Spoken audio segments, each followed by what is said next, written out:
Assalamualaikum warahmatullahi wabarakatuh. Selamat pagi rekan-rekan mahasiswa dan yang terhormat Ibu Apeterina Anugrah.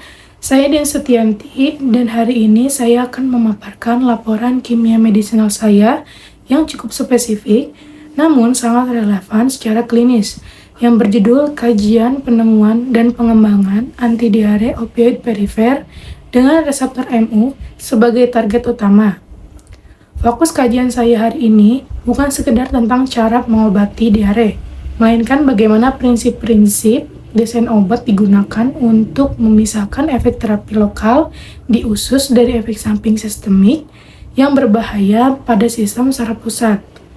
Kita akan melihat bagaimana modifikasi struktur kimia mampu mengubah racun narkotik menjadi obat bebas yang aman. Baik, selanjutnya latar belakang dan urgensi masalah. Diare tetap menjadi tantangan kesehatan global yang signifikan, menyebabkan dehidrasi berat dan ketidakseimbangan elektrolit. Secara patofisiologi, diare ditandai dengan hiperstaltik atau kontraksi otot polos usus yang berlebihan. Secara historis, kita tahu bahwa opium atau morfin sangat ampuh menghentikan diare. Namun, penggunaan morfin untuk diare ibarat menembak nyamuk dengan meriam. Morfin bekerja secara sistemik, menembus sawar darah otak atau SDO, dan menyebabkan depresi pernapasan, sedasi, hingga adiksi yang parah. Oleh karena itu, masalah utama dalam kimia medisinal di sini adalah bagaimana kita bisa mempertahankan efikasi opioid pada usus, tetapi mengunci molekul tersebut agar tidak pernah sampai ke otak. Inilah yang kita sebut sebagai pencarian opioid perifer selektif. Baik, selanjutnya target biologis reseptor MU opioid. Mari kita bedah target biologisnya. Reseptor MU opioid atau MOR adalah bagian dari keluarga G-protein coupled receptor atau disebut dengan GPCR yang terhubung dengan protein GI atau GO. Di saluran cerna, reseptor ini terkonsentrasi di plexus myentericus dan otot polos. Ketika lignan berikatan dengan reseptor NU, terjadi penghambatan enzim adeninat siklase yang menurunkan kadar CAMP intraseluler. Selain itu, terjadi penutupan kanal kalsium sensitif voltase dan pembukaan kanal kalium. Dampak biologisnya adalah hiperpolarisasi neuron yang mengakibatkan terhambatnya pelepasan neurotransmitter eksitatori seperti asetilkolin dan substansi P. Hasil akhirnya, kontraksi usus melambat, waktu transit tinja memanjang, dan penyerapan air meningkat kembali ke normal. Baik, selanjutnya sejarah dan evolusi desain obat. Evolusi pengembangan obat ini sangat menarik. Dimulai dari penggunaan tiktur opium, para ilmuwan mulai mencari turunan sintetik.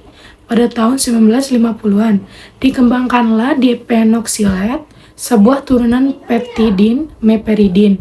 Meskipun efektif sebagai antidiare, dipenoksilat masih memiliki sedikit sifat opioid sentral pada dosis tinggi, sehingga harus dicampur dengan atropin untuk mencegah penyalahgunaan.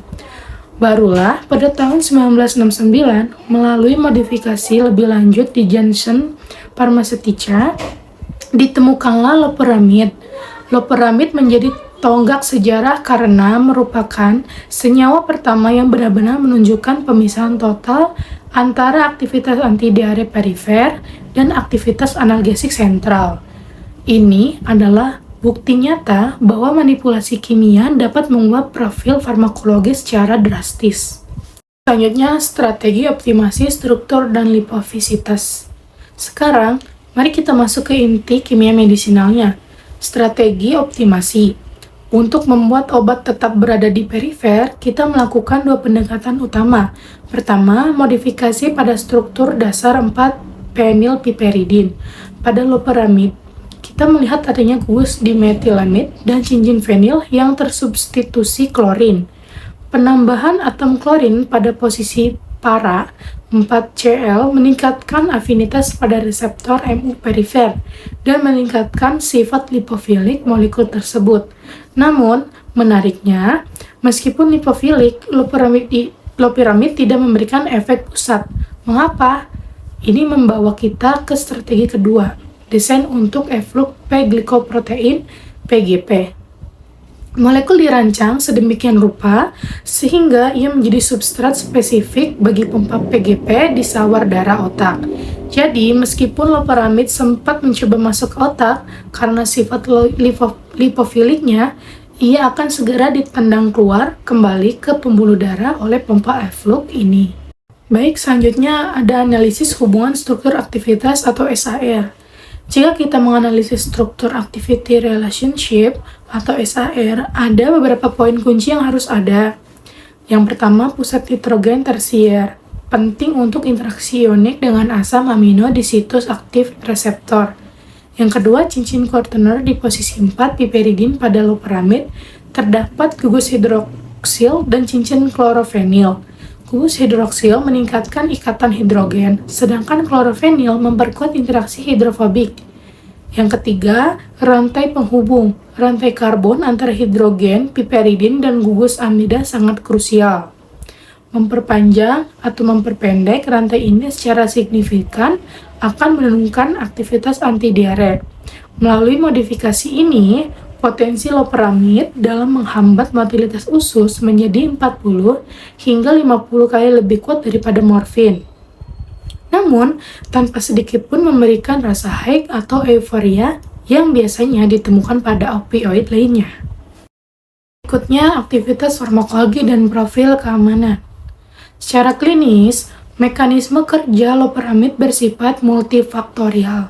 Selain memperlambat peristaltik melalui reseptor MU, ia juga berikatan dengan protein kalmodulin dan menghambat kanal kalsium secara langsung, yang memberikan efek antisekretori. Artinya, obat ini tidak hanya menghentikan gerak usus, tapi juga mengurangi banjir cairan ke dalam lumen usus. Dari aspek keamanan, dosis terapi loperamid hampir tidak memiliki akses ke sistem saraf pusat. Risiko depresi pernapasan yang memastikan pada morfin praktis tidak ditemukan pada loperamid dalam penggunaan normal. Hal ini yang mendasari statusnya sebagai obat yang bisa diperoleh tanpa resep atau OTC karena profil keamanannya yang sangat tinggi dibandingkan golongan opioid lainnya. Baik, yang terakhir ada kesimpulan, tantangan masa depan, dan penutup. Sebagai kesimpulan, kajian ini menunjukkan bahwa dengan memahami interaksi molekuler dan mekanisme transport seperti PGP, kita dapat merancang obat yang bekerja sangat spesifik pada target organ. Reseptor MU, opioid perifer, terbukti menjadi target yang aman dan efektif untuk anti-diare. Kedepannya, tantangan kita adalah mengembangkan ligan opioid yang bahkan lebih selektif lagi, atau mungkin formulasi target delivery untuk penyakit radang usus kronis atau IBD agar tidak mengganggu flora normal. Demikian presentasi dari saya. Semoga materi ini memberikan wawasan baru tentang betapa hebatnya peran kimia medisinal dalam dunia farmasi. Terima kasih atas perhatiannya. Wassalamualaikum warahmatullahi wabarakatuh.